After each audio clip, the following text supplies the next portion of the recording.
Hello दोस्तों, acumen classes में आपका स्वागत है। दोस्तों, जैसा कि आप जानते हैं, रेलवे ग्रुप डी 2025 का एग्जाम 17 नवंबर 2025 को स्टार्ट होने वाला है, जो जिसमें साइंस के 25 क्वेश्चन आते हैं। और दोस्तों, मैंने साइंस की स्पेशल सीरीज शुरू की है, जिसमें मैं आपको 25 में से 25 नंबर दिलाने की गारंटी लेता हूं, जिसके मैं आपको मोस्ट एक्सपेक्टेड क्वेश्चन करा रहा हूं। दोस्तों, जिसके मैं आपको मोस्ट एक्सपेक्टेड क्वेश्चन सोल्व करा रहा हूं। अभी हम पीवाईक्यू सीरीज भी कराएंगे, पीवाईक्यू सीरीज भी मैं लेकर आऊंगा, जिसमें मैं आपको डेली लगभग 25 से 50 क्वेश्चन के बीच कराऊंगा। 25 से 50 क्वेश्चन पीवाईक्यू डेली कराऊंगा विद न्यूमेरिकल।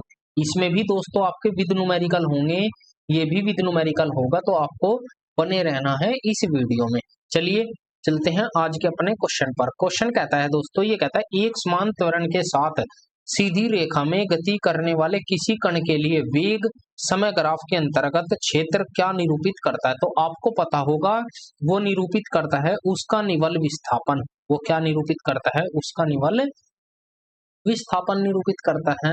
यहाँ पर बात आई है त्वरण की। यहाँ पर बात किसकी आई है? त्वरण की। तो त्वरण का मात्रक क्या होता है? मात्रक होता है मीटर प्रति सेकंड स्क्वायर। मीटर। त्वरण की विमा क्या होती है? त्वरण की जो विमा होती है वो होती है LT-2। LT-2। अगर मैं त्वरण के फॉर्मूले की बात करूं या त्वरण की परिभाषा क्या होती है? त्वरण की परिभाषा होती है वेग परिवर्तन की दर को, वेग परिवर्तन की दर को त्वरण कहते हैं। त्वरण कहते हैं। आपको ध्यान रखना है कि त्वरण बराबर होगा वेग बटे समय। आपको ध्यान रखना है, वेग बटे समय, ये आपको ध्यान रखना है। आगे बढ़ते हैं नेक्स्ट क्वेश्चन की तरफ। नेक्स्ट क्वेश्चन कहता है 50 सेंटीमीटर वक्रता त्रिज्या। वक्रता त्रिज्या को ही हम क्या बोलते हैं? सी। वक्रता त्रिज्या को क्या बोलते हैं? सी। सी की वैल्यू दी है, वक्रता त्रिज्या बराबर 50 सेंटीमीटर है। और अवतल दर्पण की बात करता है, तो अवतल दर्पण हमें पता होता है कि C बराबर किसके होता है? 2F के। तो हमें F चाहिए, तो F बराबर होगा C/2। तो F की वैल्यू कितनी होगी? 50/2।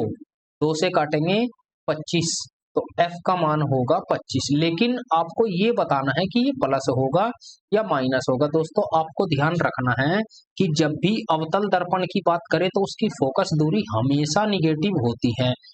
अवतल दर्पण की फोकस दूरी हमेशा निगेटिव होती है, और अब उत्तल दर्पण की फोकस दूरी पॉजिटिव होती है। फिर कहता है, ऐसे प्रतिबिंब निर्मित किया जाता है जिसे दर्पण के मुख्य अक्ष पर इससे 25 सेंटीमीटर की दूरी पर रखा गया है। अगर मैं कहूं तो वस्तु कहाँ रखी है भाई? वस्तु जो है U की वैल्यू दी है या रखी है 25 सेंटीमीटर पर।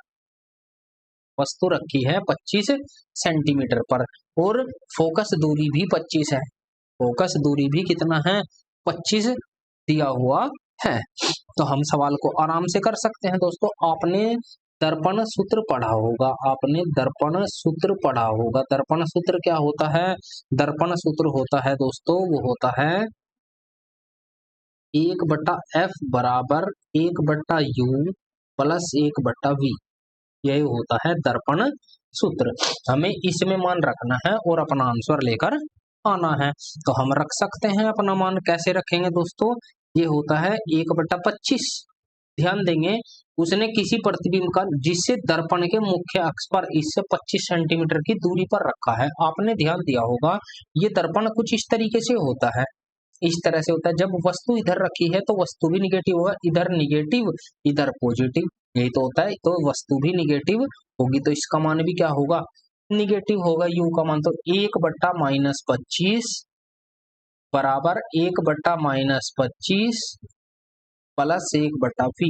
तो V की वैल्यू हम निकाल सकते हैं, ये इधर जाएगा प्लस में, तो 1/-25 प्लस 1/25, ये इससे कैंसिल आउट हो जाएगा। तो V बराबर कितना होगा? 0। V का मान कितना आया? 0। तो हम कह सकते हैं कि प्रतिबिंब कहां पर बनेगा? अनंत पर बनने वाला है। इसका ए ऑप्शन राइट आंसर होगा, जो हमारा ए ऑप्शन हो जाएगा। जब V की वैल्यू 0 है तो हम 0 ले सकते हैं। आगे बढ़ते हैं, लेकिन आगे बढ़ने से पहले दोस्तों मैं आपको कुछ इंपॉर्टेंट चीजें लिखवाता हूं। जैसे मैंने कहा अवतल दर्पण के लिए,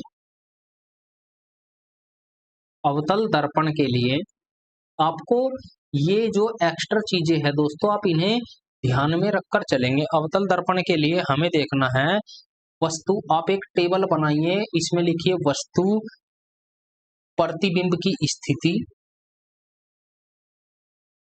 प्रतिबिंब की स्थिति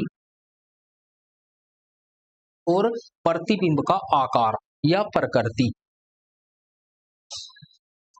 प्रतिबिंब का आकार। तो आप लेंगे दोस्तों वस्तु अगर अनंत पर है, एक सेकंड देंगे, मैं पेन का कलर चेंज करता हूं। चलिए ये रखते हैं। वस्तु अगर अनंत पर है, सॉरी,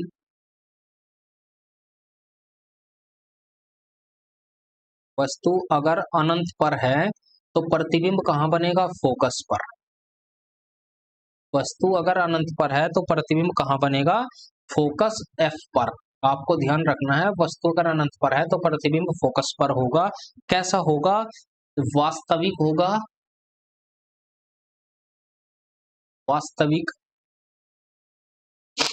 उल्टा, वास्तविक उल्टा, और वास्तविक उल्टा वस्तु से छोटा, वस्तु से छोटा होगा। ठीक है। दूसरा, अगर मैं बात करूं वक्रता केंद्र, अगर वस्तु C तथा F के बीच है, C तथा अनंत के बीच है, वस्तु C तथा अनंत के बीच है, या हम इसे लिख सकते हैं वक्रता केंद्र से परे है, वक्रता केंद्र से परे, केंद्र से परे है या C से परे, तो प्रतिबिंब कहां बनेगा? प्रतिबिंब बनेगा C एंड F के बीच, C एंड F के बीच प्रतिबिंब बनेगा। कैसा बनेगा? वास्तविक उल्टा और छोटा। यहां पर बनेगा वास्तविक और उल्टा, बस आपको ध्यान रखना है वास्तविक और उल्टा। ठीक है। उसके बाद एक कंडीशन बनती है, अगर वस्तु C पर है, वस्तु C या वक्रता केंद्र पर है, वक्रता केंद्र पर है, तो प्रतिबिंब भी कहां बनेगा? C पर बनेगा, C पर बनेगा। कैसा बनेगा? कैसा बनेगा? यहां पर उल्टा और छोटा बनेगा। ठीक है। C पर है वस्तु, तो C पर कैसा बनेगा? C पर बनेगा, प्रतिबिंब भी कहां पर बनेगा? C पर। वास्तविक और उल्टा, वास्तविक और उल्टा, उल्टा वस्तु के बराबर बनेगा, वस्तु के बराबर बनेगा। ठीक है। आगे की कंडीशन, अगर वस्तु फोकस पर पहुंच गई, आपको ध्यान देना है, अगर वस्तु फोकस पर पहुंच गई तो वस्तु जब फोकस पर रहेगी तो प्रतिबिंब कहां बनेगा? अनंत पर बनेगा। प्रतिबिंब कहां बनेगा? अनंत पर बनेगा। और कैसा बनेगा? वो बनेगा, सॉरी दोस्तों एक कंडीशन छूट गई अभी, उसे लेते हैं पहले। अगर वस्तु C एंड F के बीच है, अगर वस्तु C एंड F के बीच है तो प्रतिबिंब कहां बनेगा?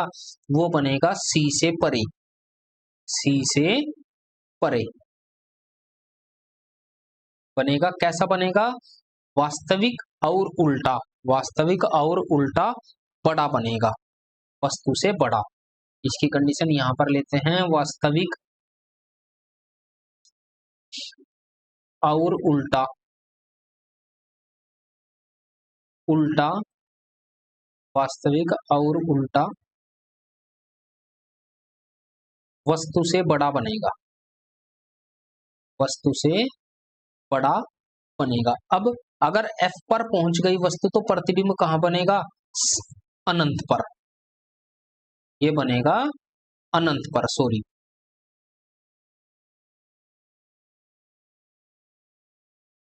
प्रतिबिंब कहां पर बनेगा? अनंत पर।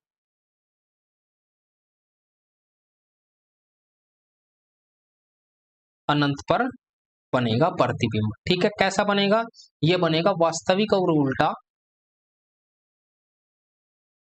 वास्तविक उल्टा और वस्तु से बड़ा, वस्तु से बड़ा बनेगा। लेकिन एक कंडीशन और आती है दोस्तों, वो क्या कंडीशन आती है मैं आपको बताता हूं अभी, एक सेकंड देंगे।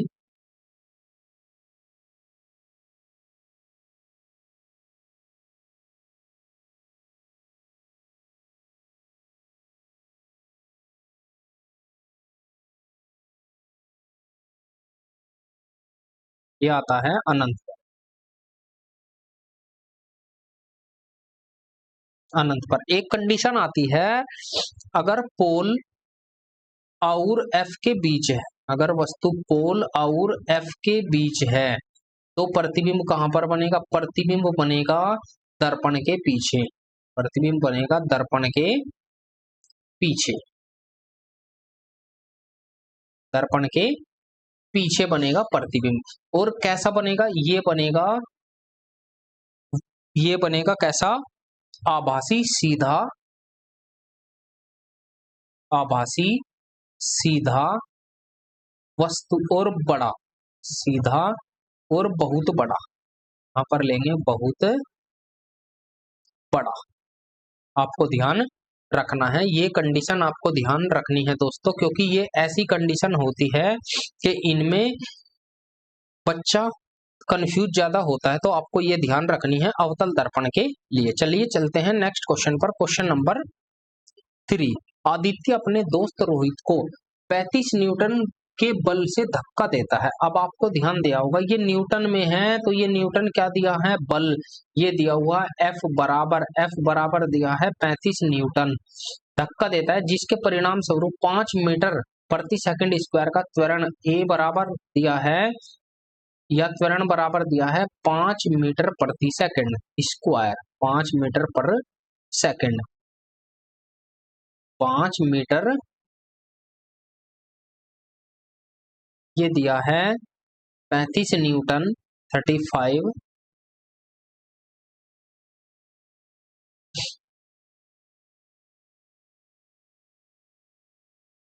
F बराबर दिया है 35 न्यूटन और ए त्वरण बराबर दिया है 5 मीटर पर सेकंड स्क्वायर। हमसे पूछा रोहित का द्रव्यमान क्या है, तो हम निकाल सकते हैं, आप सभी ने पढ़ा होगा F बराबर m में। तो F का मान दिया है 35 बराबर m का मान हमें निकालना है, a का मान 5 है, 5 गुना में है, इधर भाग में जाएगा तो 35 बटे 5, 5 सत्ते 35, तो m बराबर कितना आया? 7 किलोग्राम। तो 7 किलोग्राम इस क्वेश्चन का राइट आंसर हो जाएगा, जो ऑप्शन नंबर बी करेक्ट होगा। आगे बढ़ते हैं नेक्स्ट क्वेश्चन की तरफ। नेक्स्ट क्वेश्चन क्या कहता है दोस्तों? ये कहता है क्वेश्चन नंबर 4, निम्नलिखित में से कौन सा खनिज थायरोक्सिन हार्मोन के संश्लेषण के लिए उत्तरदायी है? तो थायरोक्सिन हार्मोन के लिए कौन सा उत्तरदायी होगा, आपको ये बताना है। एक तो आयरन है, कोबाल्ट है, कैल्शियम है, आयोडीन है। आप सभी ने पद देखा होगा थायरोक्सिन, तो थायरोक्सिन कुछ ऐसा नाम लग रहा है कि थायराइड से बना है, थायराइड ग्रंथि से बना है, थायराइड ग्रंथि से बना है, कुछ कुछ ऐसा लगता है। तो थायराइड ग्रंथि कहाँ पाई जाती है? गले में। और गले से संबंधित क्या होता है? गले से संबंधित होता है आयोडीन। गले से संबंधित क्या होता है दोस्तों? वो होता है आयोडीन। तो आयोडीन इस क्वेश्चन का राइट आंसर हो जाएगा। आयोडीन इस क्वेश्चन का क्या होगा? राइट आंसर हो जाएगा। आगे बढ़ते हैं नेक्स्ट क्वेश्चन की तरफ। नेक्स्ट क्वेश्चन क्या कहता है, लेकिन उससे पहले हम आयरन के बारे में जान लेते हैं, आयरन के बारे में, कोबाल्ट के बारे में, कैल्शियम के बारे में। आयरन किस विटामिन में पाया जाता है? मैंने कहा आयरन किस विटामिन में पाया जाता है? आयरन पाया जाता है विटामिन B9 में, विटामिन B9 में आयरन मिलता है, ठीक है ना? सॉरी, B9 में मिलता है, नहीं सॉरी, आयरन किस में मिलता है? हाँ ठीक है, हरे पत्तियों वगैरह में मिलता है। कोबाल्ट किस में पाया जाता है? विटामिन B12 में कोबाल्ट पाया जाता है, विटामिन B12 में कोबाल्ट पाया जाता है। कैल्शियम दूध में पाया जाता है, दूध में पाया जाता है। और आयोडीन का आप सभी को पता होगा, आयोडीन थायरोक्सिन, थायरोक्सिन इसमें पाया जाता है। और आयोडीन का कलर कैसा होता है दोस्तों? आप मुझे ये कमेंट करके बताएंगे कि आयोडीन का रंग कैसा होता है। आगे बढ़ते हैं नेक्स्ट क्वेश्चन की तरफ। नेक्स्ट क्वेश्चन क्या कहता है, चलो एक क्वेश्चन और मैं पूछ लेता हूँ। ये पीवाईक्यू क्वेश्चन है दोस्तों। E300 किस विटामिन को कहा जाता है? किस विटामिन को कहा जाता है? कहा जाता है, इसका आंसर आप मुझे कमेंट में बताइएगा कि E300 किस विटामिन को हम कहते हैं। आगे बढ़ते हैं नेक्स्ट क्वेश्चन की तरफ। ये कहता है एक वस्तु को दो झुके हुए दर्पणों के बीच रखा गया है। यदि दर्पण के बीच का कोण 30 डिग्री है तो कितने प्रतिबिंब बनेंगे? ये इंपॉर्टेंट सवाल हो सकता है दोस्तों, बहुत अच्छा क्वेश्चन है जिसे हम सोल्व करने वाले हैं। तो आपको बताना है कि कितने प्रतिबिंब बनेंगे, 10 बनेंगे, 12 बनेंगे, 11 बनेंगे या 20 बनेंगे, कितने प्रतिबिंब इससे बनने वाले हैं। तो बनाते हैं प्रतिबिंब दोस्तों। आप सभी को पता होगा, जब भी अगर दो दर्पण रखे हुए हैं, एक दर्पण ऐसे है, एक दर्पण ऐसे है, मैंने कहा ये जो एंगल है ये अगर इतना ही कोण यहाँ है, इतना ही कोण यहाँ है, अगर यहाँ पर भी मैं कहूँ 30 डिग्री है और यहाँ पर भी मैं कहूँ 30 डिग्री है, तो हम एक फॉर्मूला लगाएंगे दोस्तों। वो लगाएंगे कौन सा? 360 डिग्री, या मैं एक सेकंड देंगे दोस्तों, मैं यहाँ पर पहले लिखूंगा। अगर सेम एंगल है या बाइसेक्ट करने का काम कर रहा है तो हम लिखेंगे प्रतिबिंबों की कुल संख्या। प्रतिबिंबों की कुल संख्या, कुल संख्या बराबर होगी, वो कितना होगा? 360 अपॉन थीटा -1। 360 अपॉन थीटा -1 होगी। और अगर इस तरह की कंडीशन है, आपने देखा होगा कि ये वाला है कि ये वाला एंगल 60 डिग्री है, ये 60 है, ये 30 है, तो इस केस में जब ये समान ना हो तो प्रतिबिंबों की संख्या कितनी होगी? तो प्रतिबिंबों की संख्या, प्रतिबिंबों की कुल संख्या होगी 360 डिग्री अपॉन थीटा। बस ये दो चीजें आपको ध्यान रखनी है। अब यहाँ पर एक वस्तु दो झुके हुए, 90% क्वेश्चन दोस्तों इस वाले पर बनता है, तो आपको ये जरूर ध्यान रखना है। अब इसमें सवाल में क्या कहता है? ये कहता है कि 30 डिग्री, तो हम इस पर निकाल सकते हैं। तो 360 अपॉन 30 डिग्री -1, 0 से 0, 3 से काटेंगे 12 3 36, 12 -1 कितना आया? 11। 11 इस क्वेश्चन का राइट आंसर हो जाएगा। इसका राइट आंसर क्या होगा? 11 हो जाएगा। आगे बढ़ते हैं नेक्स्ट क्वेश्चन की तरफ। नेक्स्ट क्वेश्चन है हमारा, ठीक है दोस्तों, ये दो पॉइंट आपको ध्यान रखने हैं। आगे बढ़ते हैं नेक्स्ट क्वेश्चन की तरफ। नेक्स्ट क्वेश्चन कहता है उष्मा गति के रूप में कार्बन का सबसे स्थायी रूप कौन सा है? सबसे स्थायी, स्टेबल रूप, सबसे स्थायी हम बोलेंगे स्टेबल, टिकाऊ, स्टेबल टिकाऊ रूप कौन सा है, हमें ये बताना है। कोयला है, फुलरीन है, ग्रेफाइट है, हीरा है, इसका हमें बताना है। तो बताइएगा दोस्तों, पहले आप बताइएगा, उसके बाद मैं सोल्व कराता हूं। तो कौन सा है सबसे स्थायी रूप? हीरा नहीं, हीरा तो कठोरतम है भैया। हीरा क्या है? ये तो कठोरतम है। ये क्या है? कठोरतम है। ये फुलरीन भी नहीं है, कोयला भी नहीं है, तो आंसर क्या होगा? ग्रेफाइट। ग्रेफाइट इस क्वेश्चन का राइट आंसर हो जाएगा। आपको ध्यान रखना है दोस्तों, ग्रेफाइट, ग्रेफाइट ये कार्बन का अपर रूप है। कार्बन का वैसे अपर रूप तो सभी हैं, या चलो मैं सारे ही लिखता हूँ, कार्बन का अपर रूप है ग्रेफाइट, कार्बन का अपर रूप होता है, इसे हम छोड़ देते हैं यहीं पर। आगे बताएंगे, आगे क्वेश्चन आएंगे। फुलरीन का रासायनिक नाम क्या होता है? वो होता है C60। फुलरीन को हम क्या कहते हैं? बकमिंस्टर फुलरीन कहते हैं। बकमिंस्टर फुलरीन कहते, फुलरीन कहते हैं। C60 को हम पक्की बोल भी कहते हैं, पक्की बोल भी कहते हैं क्योंकि इसकी बोल जैसी संरचना होती है, आपको ध्यान रखना है, ठीक है। और क्योंकि फुलरीन से क्या बनती है? क्या बनता है ये, कहाँ यूज कहाँ होता है दोस्तों, इसे आप कमेंट करके बताएंगे। कोयला आप सभी को पता होगा, हीरा कठोरतम होता है, कार्बन का बना हुआ कठोरतम पदार्थ हीरा होता है। और सेकंड नंबर पर क्या आता है, ग्रेफाइट। आपको इतना ही ध्यान रखना है। आगे बढ़ते हैं नेक्स्ट क्वेश्चन की तरफ। नेक्स्ट कहता है, ये पास्तुरीकरण नहीं है दोस्तों, ये पास्तुरीकरण लिखा हुआ है लेकिन ये पाश्चुरीकरण है। ये यहाँ पर पास्तुरीकरण नहीं है, ये है आपका पाश्चुरीकरण। पाश्चुरीकरण एक प्रक्रिया है जिसमें तरलों का उत्तापन सम्मिलित होता है। आपको ये बताना है कि पाश्चुरीकरण क्रिया के लिए कौन सा एक तापन सम्मिलित होता है। 120 से 130 60 मिनट के लिए, 80 से 90 30 मिनट के लिए, 60 से 70 30 मिनट के लिए, या 70 से -80 60 मिनट के लिए। तो इसका जो राइट आंसर होगा वो होगा आपका सी ऑप्शन, 60 से 70 डिग्री सेल्सियस पर 30 मिनट के लिए पास्तुरीकरण की प्रक्रिया होती है। पास्तुरीकरण नहीं, सॉरी, पाश्चुरीकरण की प्रक्रिया होती है। अब पाश्चुरीकरण की अगर मैं कहूं कि खोज कब की गई, यहां पर लिखते हैं हम पाश्चुरीकरण। पाश्चुरीकरण की खोज कब की गई और किसने की। पाश्चुरीकरण की खोज कब की गई और किसने की, हमें दोनों क्वेश्चन का जवाब पता होना चाहिए।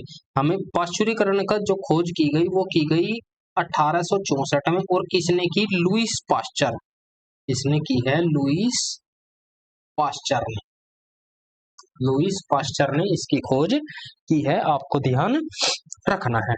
ठीक है, ये तो हो गया। लेकिन अगर मैं कहूं, ये दिया हुआ है 60 से 70 डिग्री सेल्सियस पर, लेकिन अगर मैं एग्जैक्ट पूछूं कि एग्जैक्ट पाश्चुरीकरण की जो क्रिया है, क्रिया का तापमान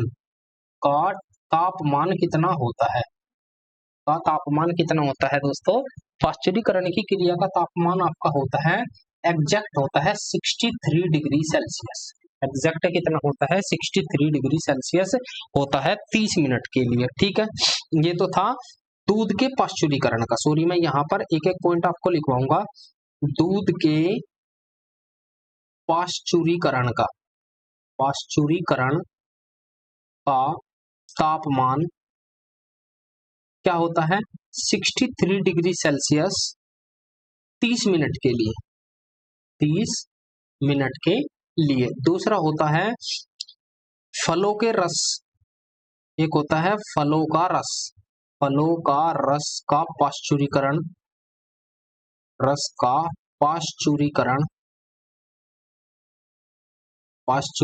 का तापमान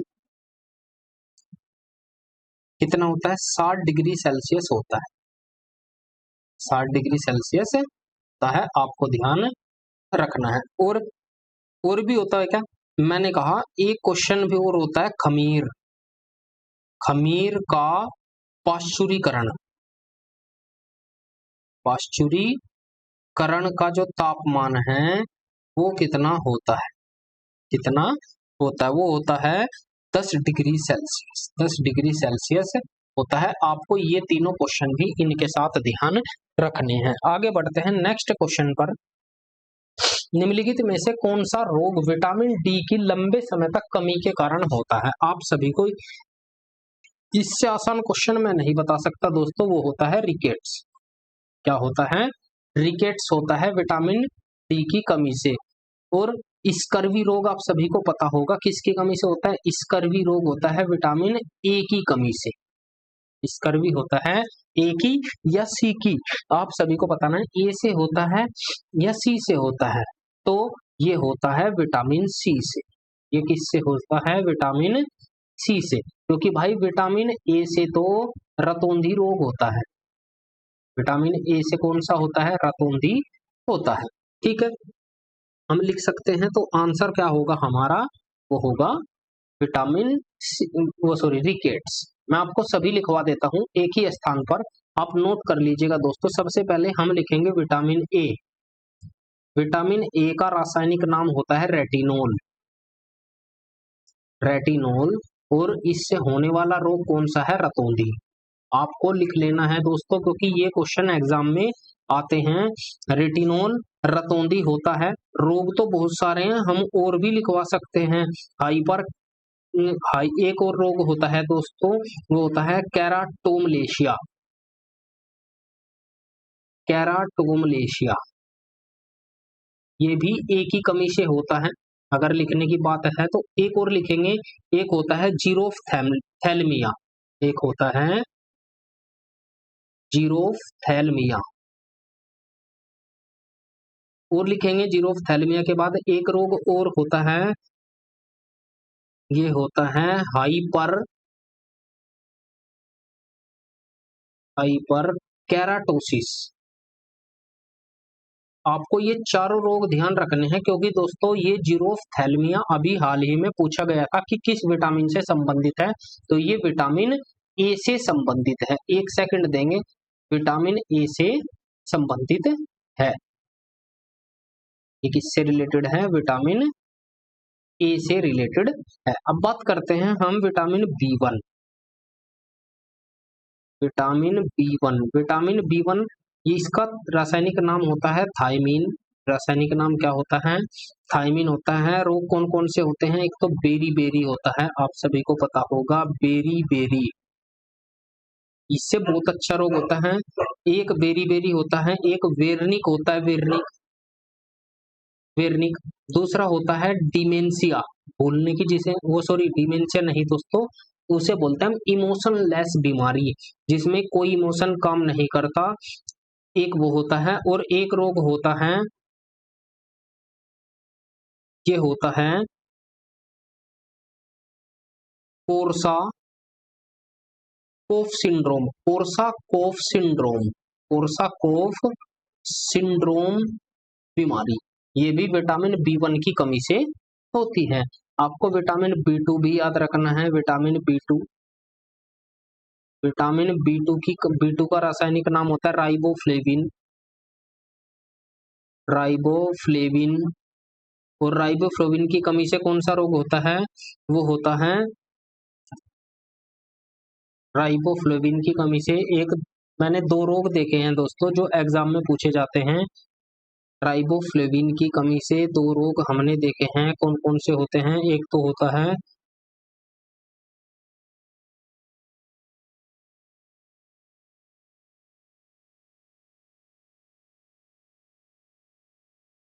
एक होता है एरिबोफ्लेविन। एरिबोफ्लेविन एरिबोफ्लेविन होता है। एक रोग और होता है दोस्तों, वो होता है बीटा कैरोटीन की कमी के कारण एक रोग और होता है विटामिन बी टू राइबोफ्लेविन के। उससे आगे देखते हैं विटामिन बी थ्री, जिसे हम नियासिन कहते हैं। विटामिन बी थ्री रासायनिक नाम होता है नियासिन या निकोटिक अम्ल। नियासिन या निकोटिक अम्ल इसका रासायनिक नाम होता है, या नियासिनमाइड होता है। नियासिनमाइड भी विटामिन बी थ्री का रासायनिक नाम होता है। रोग होता है पेलाग्रा। रोग कौन सा होता है? पेलाग्रा होता है। विटामिन बी फाइव की कमी से अपसंवेदन होता है। विटामिन बी फाइव का रासायनिक नाम होता है पेंटाथोनिक एसिड। पेंटाथोनिक एसिड ये इसका रासायनिक नाम होता है पेंटाथोनिक अम्ल। और रोग कौन सा होता है? अपसंवेदन रोग होता है। Vitamin B five B seven का नाम होता है बायोटीन। विटामिन बी सेवन का नाम होता है रासायनिक नाम बायोटीन। और इससे होने वाला रोग है मेगलोब्लास्ट।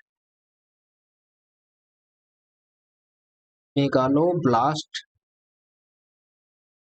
ये रोग होता है। और भी होते हैं। ये रोग कैसा होता है दोस्तों? ये मेगालोब्लास्ट जो रोग है ये मेनली गर्भावस्था से जुड़ा हुआ होता है। विटामिन बी नाइन का रासायनिक नाम होता है, सॉरी सॉरी दोस्तों, विटामिन बी सेवन, बायोटीन है ना। विटामिन बी सेवन की कमी से कौन सा रोग होता है? विटामिन बी सेवन की कमी से होता है आपका, विटामिन बी सेवन की कमी से होता है डर्मेटाइटिस।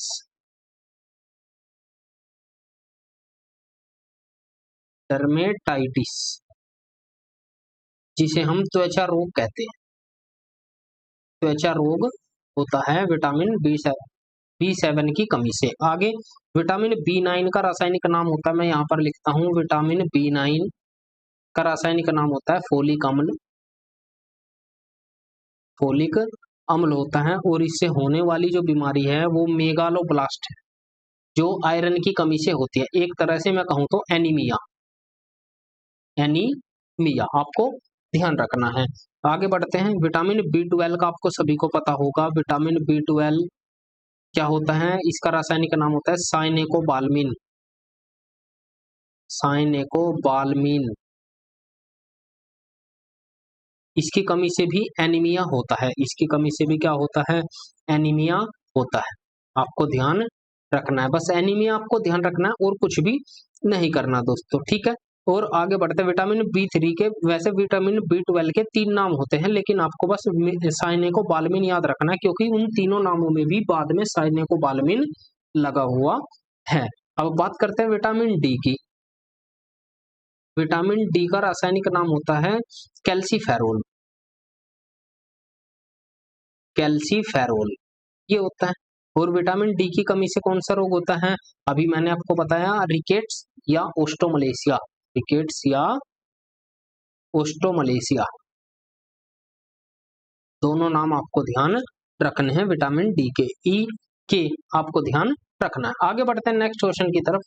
क्वेश्चन कहता है, नो एक वस्तु को 20 मीटर प्रति सेकंड के प्रारंभिक वेग से ऊर्ध्वाधर की ओर फेंका जाता है, तो वह अपनी गति के चरम बिंदु पर इसका वेग क्या होगा। जब u का मान दोस्तों यहाँ पर 20 है, तो आपको पता होगा अगर u 20 है, उसने वस्तु का वेग बढ़ाया ही नहीं है, तो v का मान कितना होगा, 0। तो v का मान कितना होगा, 0। 0 इस क्वेश्चन का राइट आंसर हो जाएगा, जो हमारा ऑप्शन नंबर सी करेक्ट होगा। आगे बढ़ते हैं नेक्स्ट क्वेश्चन की तरफ।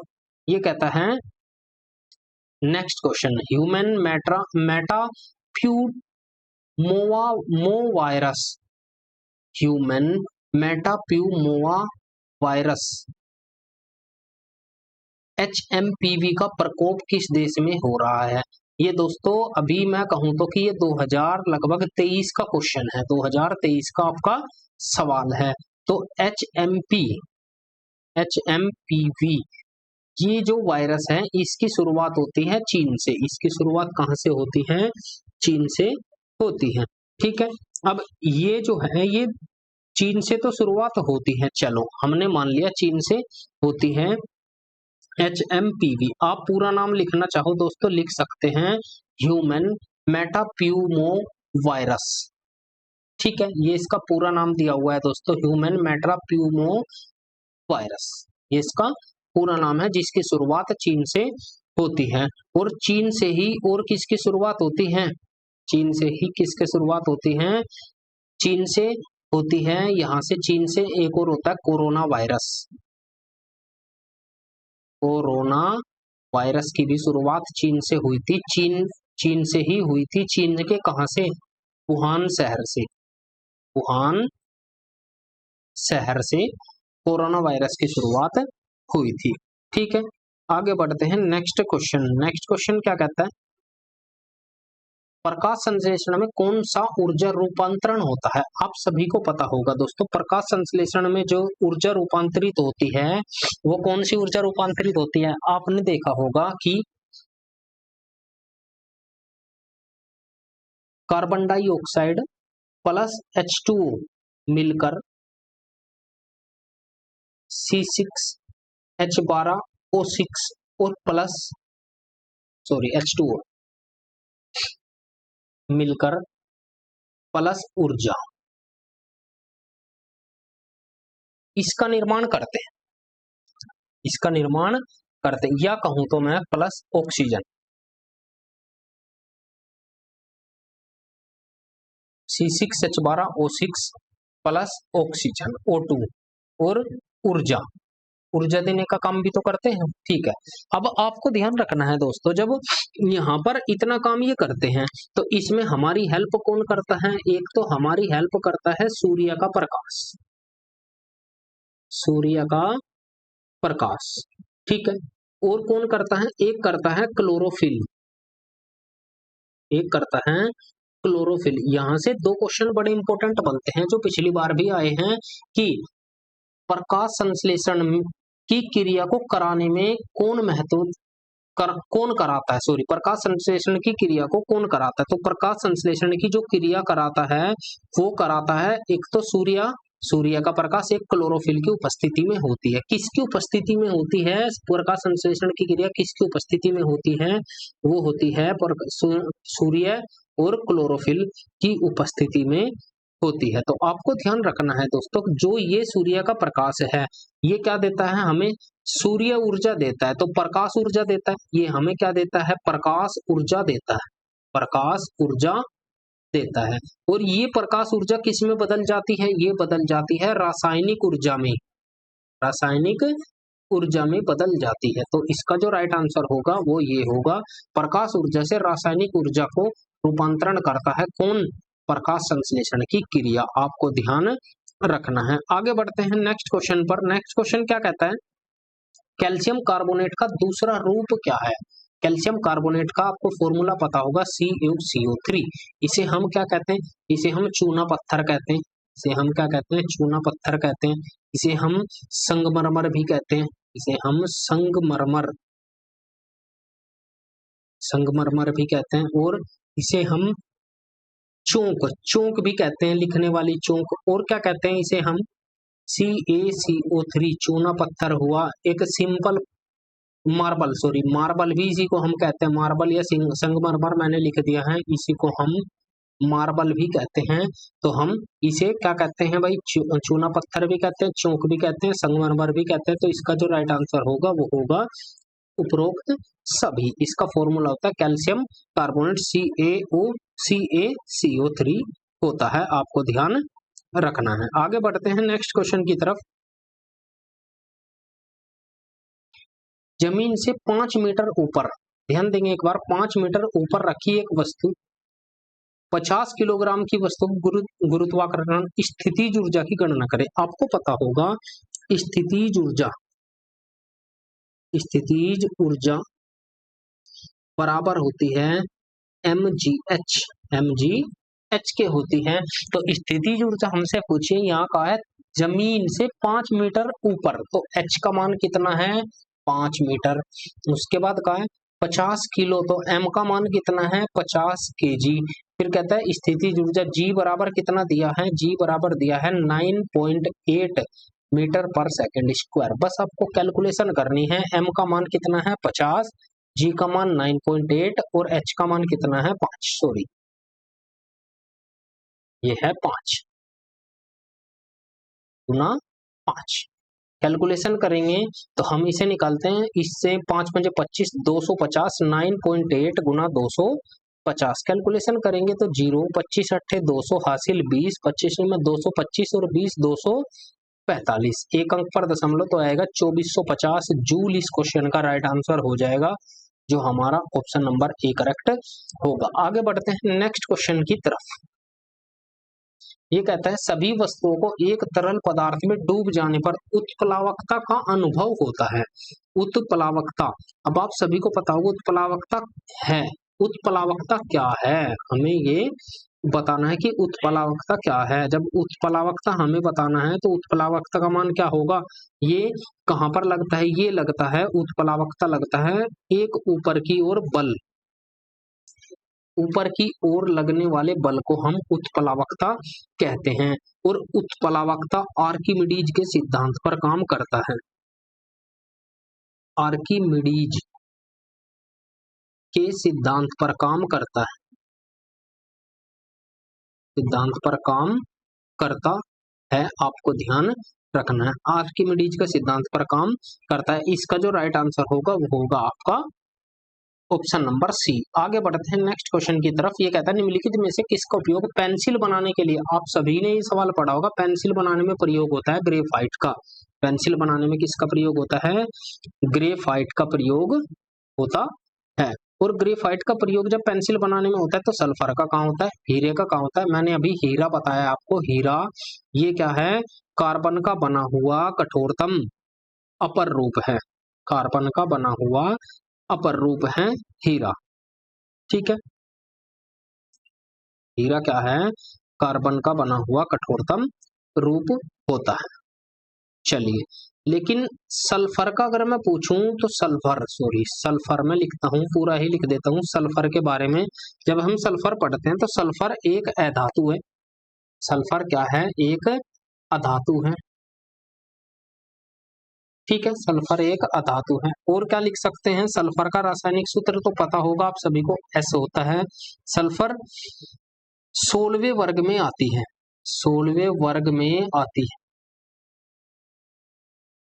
और हल्के पीले रंग का होता है सल्फर, हल्के पीले रंग का होता है, हल्के पीले रंग का होता है। ठीक है, सल्फर विद्युत का कुचालक होता है, विद्युत का कुचालक होता है, कुचालक होता है। और जल में अविलेय होता है, ये जल में नहीं घुलता, सल्फर जल में नहीं घुलता, सल्फर जल में नहीं घुलता, नहीं घुलता, अविलेय होता है। आपको ध्यान रखना है। आगे बढ़ते हैं नेक्स्ट क्वेश्चन की तरफ। नेक्स्ट क्वेश्चन कहता है हमारा क्वेश्चन नंबर 16, भारतीय भौतिक विज्ञानी शास्त्री सत्येंद्र नाथ बोस द्वारा क्वांटम सूत्रीकरण के आधार पर अल्बर्ट आइंस्टीन ने किस वर्ष पदार्थ की नई अवस्था बोस आइंस्टीन कंडेंसिट का पूर्वानुमान लगाया था? तो दोस्तों ये एक अच्छा सवाल बन सकता है, इसे आप प्योरिटी पर रखिएगा अपनी, क्योंकि ऐसा सवाल अगर आता है तो ये बहुत अच्छा सवाल बन जाता है आपके लिए। कैसे अच्छा सवाल बन जाता है? आपको पता होगा, आपने पदार्थ की अवस्थाएं तो पढ़ी होगी, पदार्थ की अवस्था। अब अवस्थाएं होती है पदार्थ की 5। एक होता है ठोस, दूसरा होता है द्रव, तीसरा होता है गैस, चौथा होता है प्लाज्मा, और पांचवी होती है बोस आइंस्टीन कंडेंसिट, बोस आइंस्टीन कंडेंसिट। तो दोस्तों ये जो कंडेंसिट वाला ऑप्शन है ये नया है, इसी सीक्वेंस में आपको याद रखना है। और लेकिन यहां से क्वेश्चन ये पूछ सकता है कि इसकी खोज या इसका पूर्वानुमान कब लगाया गया था, इसका पूर्वानुमान कब लगाया गया था, यहां से ये एक अच्छा क्वेश्चन बन सकता है। तो इसलिए आपको इस क्वेश्चन को करते चलना है। एक अच्छा सवाल है दोस्तों। तो हमें इसका अनुमान कब लगाया गया था? इसका अनुमान लगाया गया था 1924 के अंदर। इसका अनुमान कब लगाया गया? 1924 के अंदर लगाया गया था। ठीक है दोस्तों, आपको मैंने पांचों की पांचों अवस्थाएं बता दी और कब अनुमान लगाया गया 1924 में। आगे बढ़ते हैं नेक्स्ट क्वेश्चन की तरफ। ये कहता है तत्वों के अणुओं के बारे में निम्नलिखित में से कौन सा कथन सही है? हमें इसका बताना है कि तत्वों के अणुओं के बारे में कौन सा कथन हमारा बिल्कुल सही है। ठीक है दोस्तों, ये कहता है आणविक ऑक्सीजन और ओजोन दोनों एक ही तत्व के अणु है। बिल्कुल दोस्तों, ये तो बिल्कुल सही है, ये बिल्कुल सही है। क्यों? समझो आप, ऑक्सीजन एक तो होता है ऑक्सीजन, एक होता है ओजोन, एक होता है ओजोन। चलिए ऐसे नहीं, हम ऐसे समझाते हैं, आप ध्यान दीजिएगा एक बार। ओजोन तीन तरह का होता है, ऑक्सीजन सॉरी तीन तरह का होता है। एक होता है ओ, एक होता है O2 और एक होता है O3। ठीक है सॉरी दोस्तों, ये होता है नेसेंट ऑक्सीजन, जिसे हम नवजात ऑक्सीजन कहते हैं, नवजात ऑक्सीजन, सॉरी नवजात ऑक्सीजन कहते हैं।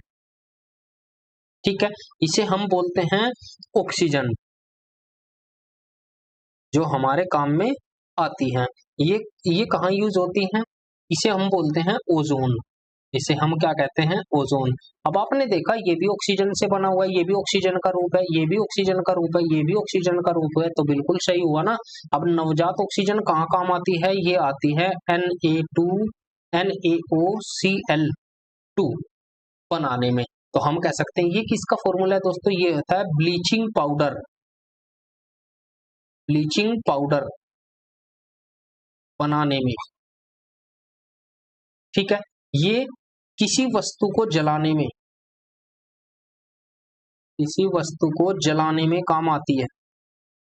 और ये पाई जाती है कहां पर?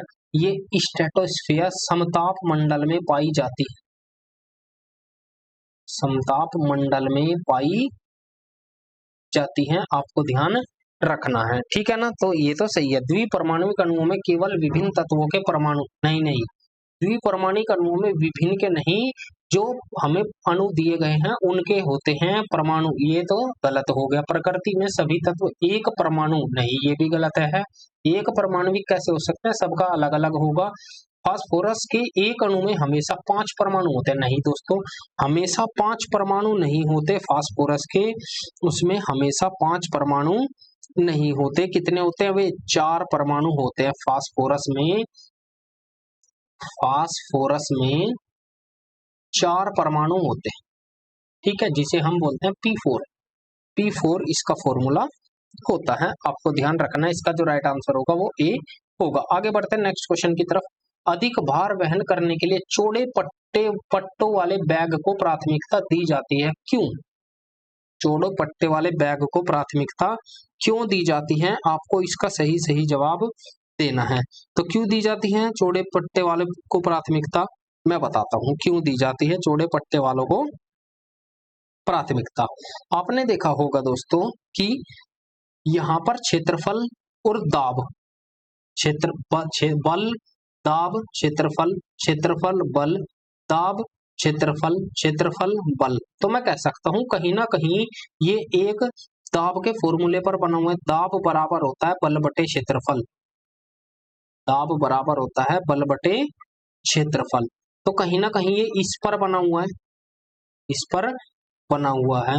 अगर किसी वस्तु की लंबाई कम है तो उसका दाब अधिक होगा, तो हम इसे लिखेंगे कि दाब व्युत्क्रमानुपाती होता है 1 बटे क्षेत्रफल के, ये लिख सकते हैं।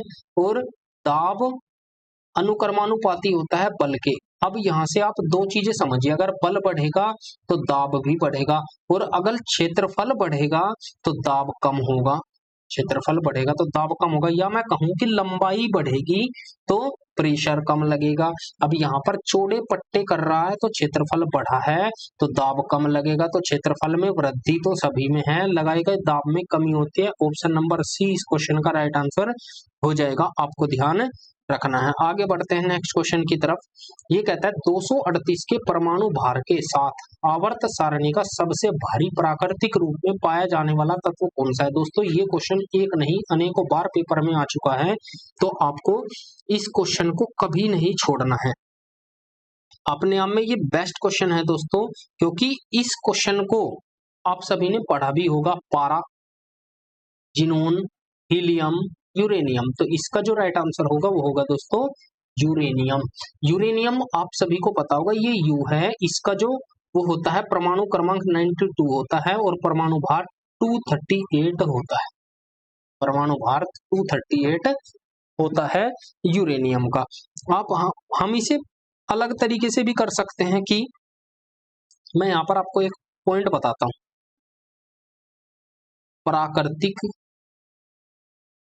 प्राकृतिक रूप से पाया जाने वाला सबसे भारी तत्व, सबसे भारी तत्व वो कौन सा होता है, वो यूरेनियम होता है, वो यूरेनियम 92-238, आपको ये भी ध्यान रखना है कि 92-238 होता है, ठीक है। चलिए हीलियम आप सभी को पता होगा, हीलियम एक अकीरिया गैस है, अकीरिया गैस है। जिनोन भी अकीरिया गैस है, अकीरिया गैस है। पारा एक द्रव धातु है,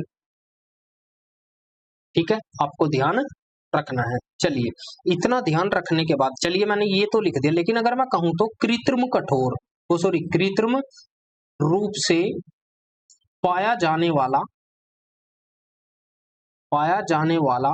सबसे भारी सबसे भारी तत्व, सबसे भारी तत्व कौन सा है, आप ये मुझे बताइए कि सबसे भारी तत्व कौन सा है कृत्रिम रूप से पाया जाने वाला सबसे भारी तत्व। मैंने आपको प्राकृतिक बता दिया, आप मुझे सबसे भारी बताएंगे कृत्रिम, ठीक है दोस्तों। आप मुझे बताएंगे, या चलो मैं ही बता देता हूं। वो होता है यूनूनोक्टियम। यूनूनोक्टियम क्या होता है? यूनूनोक्टियम, यूनूनोक्टियम, यूनूनोक्टियम, या जिसे हम क्या बोलते हैं? आर्गेशन, आर्गेशन, आर्गेशन भी बोलते हैं, यूनूनोक्टियन या आर्गेशन। इसका परमाणु क्रमांक कितना होता है? इसका जो परमाणु क्रमांक होता है, एटॉमिक नंबर, एटॉमिक नंबर होता है, एटॉमिक नंबर इसका कितना होता है? वो एटॉमिक नंबर होता है 118, 118 तत्व, 118वां तत्व होता है, या परमाणु क्रमांक ही इसका 118 होता है। ये कृत्रिम रूप से पाया जाता है, लेकिन प्राकृतिक रूप से सबसे भारी तत्व कौन सा है? वो है यूरेनियम। वो कौन सा है? यूरेनियम। ये भी लिख सकते हैं कि ये मानव निर्मित तत्व है, मानव निर्मित तत्व है। आपको ध्यान रखना है इतनी बातें। आगे बढ़ते हैं नेक्स्ट क्वेश्चन की तरफ। ये कहता है दी गई रासायनिक प्रतिक्रिया के लिए कौन सा कथन सही है? आपको इसका जवाब देना है। आप सवाल को पढ़िए दोस्तों, ये एकदम अच्छा और बेहतरीन सवालों में से एक है।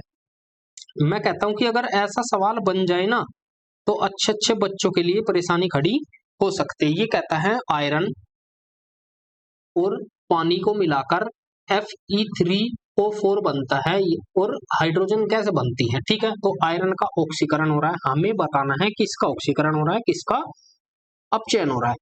सवाल में कहा है, मैं समीकरण को यहां पर लिखता हूं, Fe प्लस H2O, यहां पर दिया हुआ है Fe3O4 प्लस H2, हमें ये दिया हुआ है। जब हमें इतनी बातें दी हुई है दोस्तों, तो हम क्या करेंगे? यहाँ पर ये आयरन है, चलो मैं पूरा ही लिख देता हूँ, 3 आयरन, या ना लिखो तो बेटर ज्यादा है, हम इसे नहीं लिखते। आपने देखा दोस्तों यहाँ पर O4, तो O के साथ कौन आया? कौन आया? आयरन। और जो आयरन O के साथ, हाइड्रोजन तो अकेला रह गया, हाइड्रोजन तो अकेला रह गया। तो हमें देखना है कि आयरन का ऑक्सीकरण हो रहा है, तो आयरन का ऑक्सीकरण हो रहा है। पहले हमें जानना होगा ऑक्सीकरण क्या है, पहले हमें क्या जानना होगा? ऑक्सीकरण क्या होता है। तो ऑक्सीकरण हमें बताना होगा, का ऑक्सीकरण, ये क्या है? ऑक्सीकरण है। ठीक है, इसे हम क्या कहते हैं? ऑक्सीकरण कहते हैं। ठीक है, ऑक्सीकरण क्या होता है दोस्तों? ऑक्सीकरण होता है कि एक ऐसा घटक, ऑक्सीकरण होता है एक ऐसा घटक, घटक या अभिकारक, या अभिकारक जो जो इलेक्ट्रॉन प्राप्त करता, इलेक्ट्रॉन प्राप्त करता को एक इलेक्ट्रॉन खो देता है, इलेक्ट्रॉन प्राप्तकर्ता को इलेक्ट्रॉन खो देता है, इलेक्ट्रॉन खो देता है। आपने देखा होगा यहाँ पर आयरन है, आयरन, और एक होता है क्या? आयरन होता है, दूसरा होता है यहाँ पर ऑक्सीजन। ऑक्सीजन के बाहरी कोश में 2 इलेक्ट्रॉन होते हैं। ऑक्सीजन के बाहरी कोश में कितने इलेक्ट्रॉन होते हैं? 2 इलेक्ट्रॉन होते हैं। तो या तो ये 2 इलेक्ट्रॉन ये आयरन को देगा, या आयरन से इससे 6 इलेक्ट्रॉन प्राप्त करेगा, क्योंकि ये 6 होता है। ठीक है, तो ये बनाएगा ये, तो इसीलिए इसका क्या हो रहा है? ऑक्सीकरण हो रहा है। तो आपको ध्यान रखना है कि इसका आयरन का ऑक्सीकरण हो रहा है। बिल्कुल, पानी एक ऑक्सीकरण घटक के रूप में काम कर रहा है, बिल्कुल कर रहा है दोस्तों, ये भी ठीक है। तो इसका जो राइट आंसर होगा वो होगा सी ऑप्शन, एक और दो दोनों सही है। दोस्तों आज मैं आपके लिए ये 20 क्वेश्चन ही लेकर आया था। अगर आपको 20 क्वेश्चन ये अच्छे लगे हों, अगर क्वेश्चन आपको लगा हो कि हाँ क्वेश्चन में दम है, तो आप दोस्तों चैनल को जरूर सब्सक्राइब करिएगा, वीडियो को लाइक कीजिएगा, और दोस्तों अपनी प्रतिक्रिया जरूर बताइएगा कि आपको वीडियो कैसी लगी।